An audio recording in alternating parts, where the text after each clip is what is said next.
So each Maundy Thursday for many years, at Holy Cross we've done a Passover or Seder meal to start off the service. So I thought I'd put one together today to show you how it goes together so you could do one on Thursday with your family. And the purpose of them is to use a meal to teach people about the fact that God rescued the people of Israel from the Egyptians and brought them to the promised land eventually. It was the Passover meal that Jesus had when on that Thursday night he celebrated that first Lord's Supper. So, you start with the candles. The first thing to do is grab some candles. I've got some nice ones here.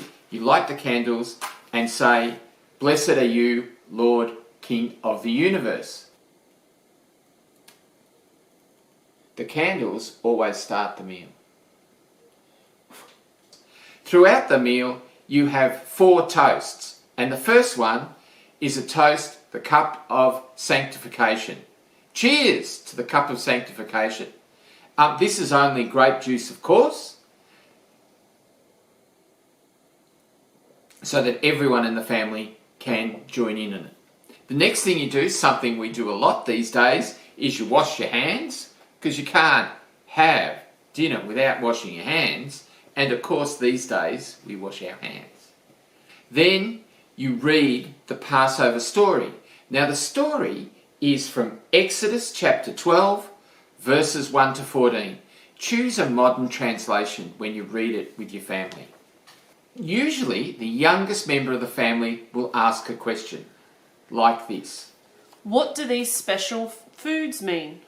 So firstly, the special food is the bread without yeast. It's called matzah. You can buy it at any supermarket, and it's a symbol of God helping his people to escape from Egypt in a hurry. They had no time to bake bread properly, so the bread's flat.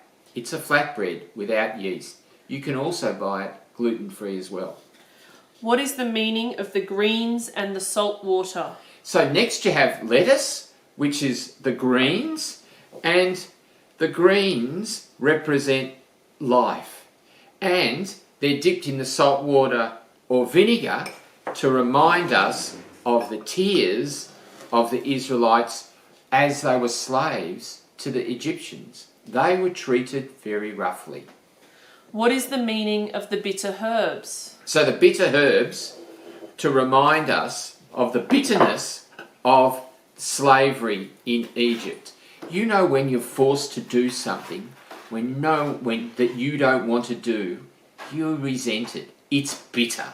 And that's what those herbs represent.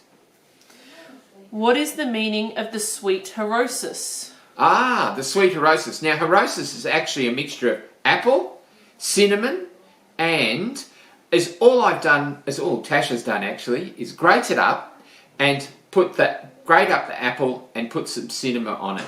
And it reminds us that of the mortar that was used by the slaves to build Egypt for the Egyptians. It's sweet because no matter what, when you do hard work, the sweetness of doing a day's work cannot be wasted. Then, the next thing you do is have another sip. This is the cup of praise. Praise be to God. Of course, again, only grape juice, and you can only have a sip. Here you go. And what is the meaning of the egg? Now, the eggs, beautiful. I love eggs. In fact, these are eggs from my chooks. So the eggs are the symbol of life.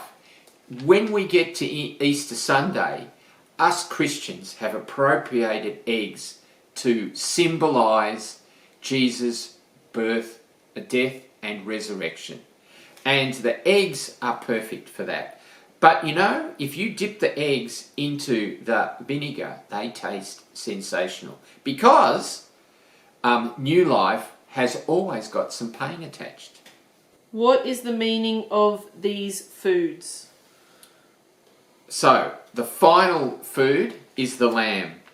And the lamb is the lamb had to be killed, and its blood had to be put on the doorway, so that the angel of death would pass over all those homes that had that symbol on their doorway.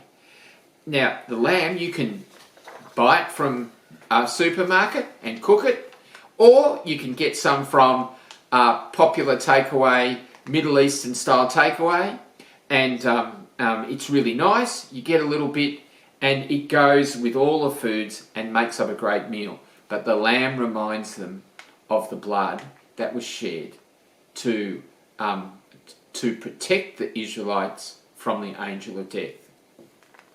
So then, the final toast, the cup of redemption. Cheers. And then together, you eat the meal. Now, it's not a full meal, but it really tends to be filling. Use some of the matzah, some of the egg, and put it together and enjoy your meal. After you've eaten the meal, at the end of it, you have a final toast, which is the cup of hope. And again you say, praise be the Lord, King of the universe. Thank you for both rescuing the Israelites out of Egypt and rescuing us Christians from sin with your death. And that's a Passover meal. I hope you can do it on this coming Maundy Thursday, and I hope you enjoy the other services that we'll be having over Easter as well. Thanks very much.